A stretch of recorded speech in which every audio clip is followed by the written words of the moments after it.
इलेक्शननि सिगाङाव जुदि मालाव गिदिर रन्जन दैमारिखौ बिथांमोना दिहुननो हायोबा आं राजनितिखौनो बादोगोन आरो नैबे एमएलए इलेक्शनाव जेनबानो इउपिपिएल दोलोखौ माइक्रस्कपजोंसो नायखानांगोन।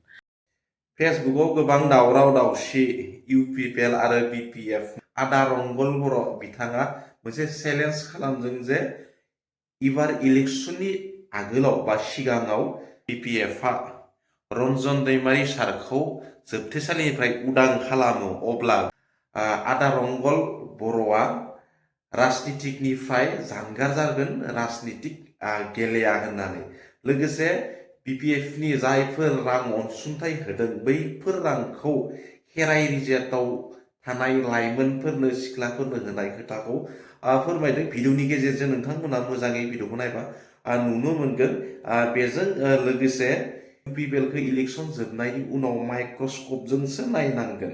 सोर बुंदों बेखौबो नोंथांमोननि भिडिअनि गेजेरजों नोंथांमोना दिन्थिगोन। नोंथांमोना भिडिअखौ जुदि नायलाङोब्ला मोजाङै नोंथांमोना बुजिना मोनगोन। नोंथांमोना भिडिअखौ नायलांग्रो।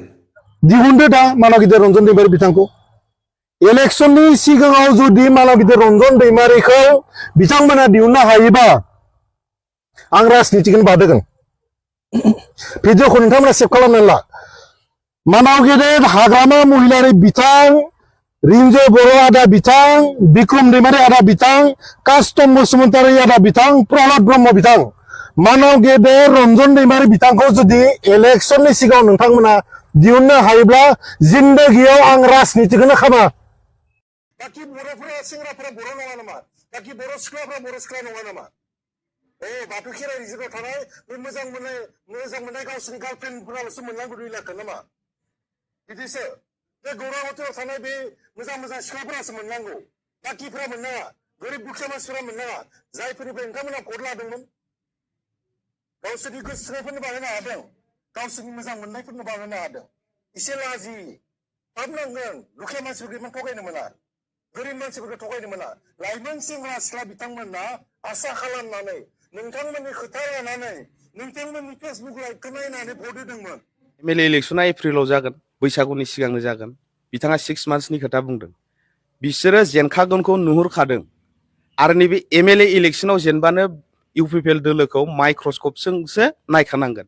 हाग्रामा महिलारि बिथाङा ओरैबायदि सासे मानसि, जुदि खनसे रादायखौ होबायब्ला बे थारैनो बख'गोन। आरो रन्जन दैमारि सारखौ बख'नायाव बिपिएफ दोलोआ जाफुंसार जागोन। आरो हाग्रामा महिलारि सारनि जि प्रमिस, बे प्रमिसखौ रायजो राजाफोरनि गेजेराव मावफुंनानै होथारगोन आरो गखागोन। आरो जिदिनखालि गगोन रंगल बर' बिथाङा जुदि दोलोनिफ्राय रिजाइन लायाबा आरो राजखान्थि खालामा होनदों, राजखान्थि खालामनाय नुयोब्ला बिनि फिनखौ जों होआ, रायजो राजायानो होगोन थारैनो।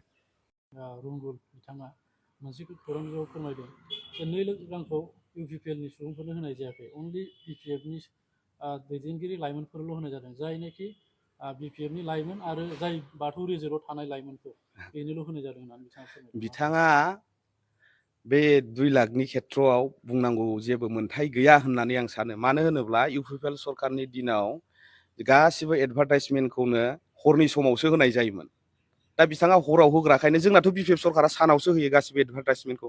जानांगौ बिथाङा हरनि फलानखायनो साननि जि जोंनि बिपिएफनि एडभार्टाइजमेन्ट बेखौ नुवाखै जानांगौ बिथाङा। आरो बिथाङा बुंदों जे गौरां हटेलाव थानाय समायना सिख्ला, बाथौ खेराइ रिजर्टआव थानाय समायना सिख्लाफ्रा मोनदों होननानै।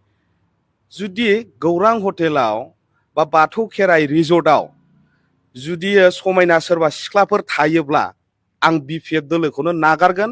आरो आं इउपिपिएलनि सेराव आंनि आसिनि 10टा आसिखौ आं गथायनानै होगोन। आंनि आसिखौ दानस'जोबथों। आरो 2 लाख रांखौ ओरैबायदि मोनसे टार्म्स एन्ड कन्डिसन, माखासे रुल्स एन्ड रेगुलेसन बानायनानै होनाय जादों, जायहा स्किलनि सार्टिफिकेट दङ।